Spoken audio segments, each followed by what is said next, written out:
আপনি কি জানেন মোল্লারা কেন মানুষকে গালি দেয় না? আর মোল্লাদেরকে গালি দিলে তারা কেন রাগ করে না?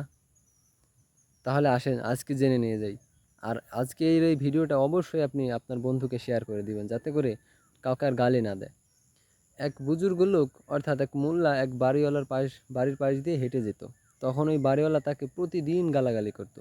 আর ওই মোল্লা এই গালাগালি করার কারণে তার বাড়িতে টাকা পাঠিয়ে দিত। প্রতিদিন ওই লোকটা তাকে গালি দিত, আর ওই মোল্লা প্রতিদিন তার বাড়িতে টাকা পাঠিয়ে দিত। একদিন হঠাৎ করে ওই বাড়িওয়ালা আর তাকে গালি দেয় না, আর সেদিনকে আর মোল্লাও তার বাড়িতে টাকা পাঠায় না। তখন বাড়িওয়ালা চিন্তা করলো, কি ব্যাপার, আমি তাকে গালি দিতাম, তখন সে আমাকে টাকা পাঠাইতো, আর এখন আমি গালি দিইনি, এখন কেন টাকা পাঠাইলো না? এটা জানার জন্য ওই বাড়িওয়ালা মোল্লার কাছে গেল। কি ব্যাপার ভাই, আপনি আমাকে এখন কেন টাকা দিচ্ছেন না? তখন ওই মোল্লা বলল, ভাই, ব্যবসার নিয়ম তো এটাই, আপনি আমাকে জিনিস দিবেন, আমি আপনাকে টাকা দেবো। তখন ওই বাড়িওয়ালা বলল, ভাই, আমি আপনার সাথে কিসের ব্যবসা করলাম? তখন মোল্লা বলল, ভাই, আপনি যে আমাকে গালি দিতেন, এই গালি দেওয়ার কারণে আপনার আমলনামা থেকে সকল নেক আমলগুলো আমার নামে লেখা হতো, আর এই কারণেই আমি আপনাকে টাকা দিতাম। তখন এই বাড়িওয়ালা কান্নাকাটি শুরু করে দিল, হায় হায়, আমি কি করলাম?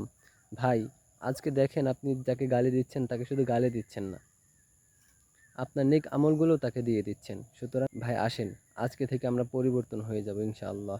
আজকের পর থেকে আর কাউকে গালি দিবেন না ইনশাআল্লাহ। ভিডিওটি ভালো লাগলে অবশ্যই অবশ্যই শেয়ার করে দিবেন।